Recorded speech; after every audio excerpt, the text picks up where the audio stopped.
Selamat pagi anak-anak. Bagaimana kabarnya hari ini? Syukurlah kalau semuanya baik-baik saja. Ada yang tidak hadir? Bagus, semuanya hadir. Nah, anak-anak, sebelum kita memulai pelajaran, langkah baiknya kita bernyanyi dan berdoa terlebih dahulu. Kita bernyanyi lagu nasional. Kita akan bernyanyi lagu Garuda Pancasila.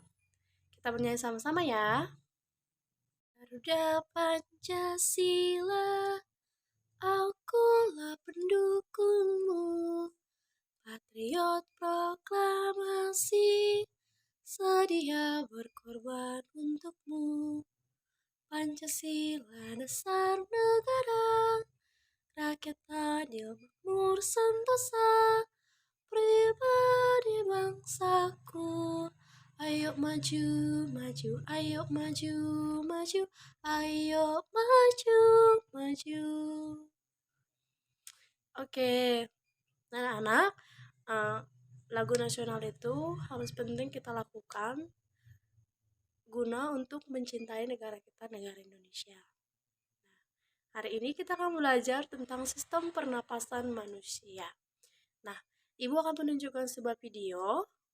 Nanti dari video itu Ibu akan menyuruh kalian berdiskusi atau berkelompok dan kalian akan mengerjakan tugas yang Ibu berikan melalui video yang Ibu tunjukkan. Ini dia videonya.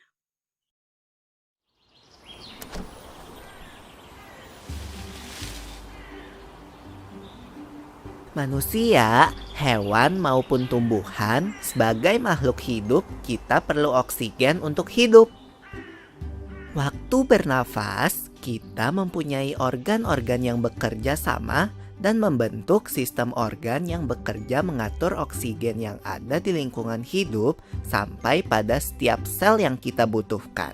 Oksigen ini tidak tersedia di dalam tubuh makhluk hidup. Kita mendapatkan oksigen dari lingkungan sekitar kita. Bernafas artinya kegiatan menghirup atau memasukkan oksigen dari lingkungan hidup dan mengeluarkan karbon dioksida dan uap air melalui alat pernafasan kita. Kali ini kita akan mempelajari lebih lanjut tentang organ-organ pernafasan manusia.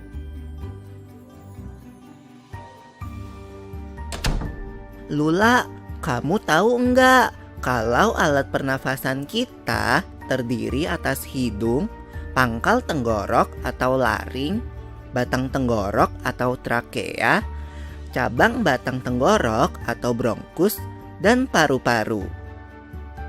Iya, Pipo. Melalui lubang hidung, udara mendapatkan jalan keluar dan masuk ke dalam tubuh kita. Tapi selain itu, udara juga dapat keluar masuk melalui mulut loh. Namun, jika kita bernafas menggunakan hidung, akan lebih baik loh, Pipo.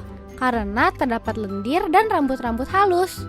Rambut-rambut halus ini berfungsi untuk menyaring udara yang mengandung debu, kotoran, dan kuman penyakit.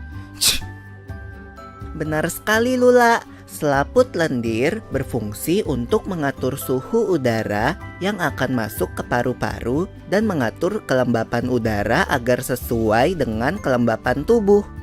Hidung juga jalur yang langsung terhubung dengan alat pernafasan berikutnya, yaitu tenggorokan. Tenggorokan merupakan alat pernafasan manusia yang kedua. Pada tenggorokan terdapat laring atau pangkal tenggorok dan batang tenggorok atau trakea. Pada bagian dalam dinding batang tenggorok terdapat selaput lendir dan rambut-rambut halus yang selalu bergetar yang berfungsi menghalangi benda-benda asing yang akan masuk ke paru-paru. Pernahkah kalian tersedak? Kamu pernah enggak, Lula? Pernah banget, Pipo. Itu kenapa ya, by the way? Tersedak merupakan gerak refleks untuk mengeluarkan kembali benda atau makanan yang masuk ke saluran pernafasan. Oh, aku tahu. Gerak refleks adalah gerak cepat dan otomatis yang menanggapi rangsangan dari luar organ kan? Iya, Lula. Kemudian pangkal tenggorok yang disebut juga laring, menghubungkan hidung dengan batang tenggorok atau yang biasa disebut trakea. Pada ujung trakea terdapat bronkus, yaitu percabangan yang menghubungkan trakea dengan paru-paru kiri dan kanan.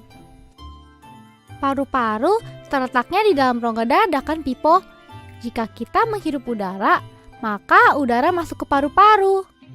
Lalu kemana lagi ya? Melalui bronkus menuju cabang dari bronkus yang disebut bronkiolus dan berujung pada gelembung paru-paru yang juga disebut dengan alveolus. Pada alveolus ini kan yang terdapat pembuluh darah, di mana terjadi pertukaran gas oksigen dengan karbon dioksida.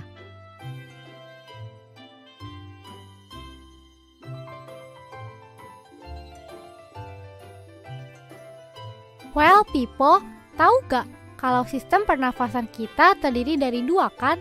Yaitu sistem pernafasan dada yang umum kita lakukan dan juga sistem pernafasan perut. Jelasin dong, Pipo, apa sih perbedaan detailnya? Pernafasan dada terjadi karena gerakan tulang rusuk oleh otot-otot antar rusuk. Pengambilan udara terjadi saat otot antar rusuk berkontraksi atau mengerut, sehingga tulang rusuk terangkat ke atas menyebabkan rongga dada dan paru-paru membesar. Oh begitu, berarti pengeluaran udara terjadi saat otot antar rusuk berelaksasi atau mengendur. Saat itu, tulang rusuk turun ke posisi semula, menyebabkan rongga dada dan paru-paru mengecilkan. Ya, benar sekali. Lalu menurut kamu, bagaimana dengan pernafasan perut kita, Lula? Aku belum yakin banget sih, Pipo. Jelasin dong. Pernafasan perut terjadi karena gerakan otot diafragma, yaitu sekat yang membatasi antara rongga dada dan rongga perut. Pengambilan udara terjadi saat otot diafragma berkontraksi. Posisi diafragma mendatar menyebabkan rongga dada dan paru-paru membesar. Berarti pengeluaran udara terjadi saat otot diafragma berelaksasi. Posisi diafragma melengkung ke atas, lalu menyebabkan rongga dada dan paru-paru mengecil. You're right, Lula. Lalu, gimana kalau kita sesak nafas karena banyak asap? Itu akan kita bahas lagi dalam video selanjutnya. Nah, anak-anak, hari ini kita akan kuis. Setelah kita pelajari materi tadi, Ibu ada kuis, dan bagi siapa yang bisa menjawab, Ibu kasih nilai tambahan. Pertanyaannya, apa yang harus dilakukan agar sistem pernapasan kita berfungsi dengan baik? Ya, dengan cara rutin berolahraga, mengonsumsi makanan bergizi, banyak minum air mineral, rajin mencuci tangan, dan tidak merokok. Nah, anak-anak, kita sudah belajar tentang sistem pernapasan manusia.